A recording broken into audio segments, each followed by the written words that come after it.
How's it going? It's Spencer Martin from Great Valley Ford, technician here. We'll go over battery tips for beginners.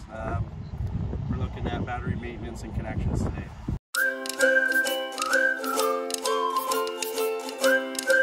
Keeping your battery cables tightly fastened, especially if you're driving on bumpy roads, is an important tip.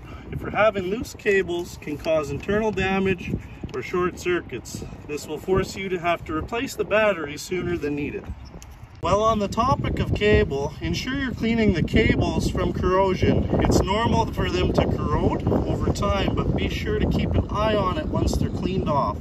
If corroded again soon after you clean, book it in to see your mechanic to make sure your battery is still in good condition. Lastly, make sure you're testing your battery often.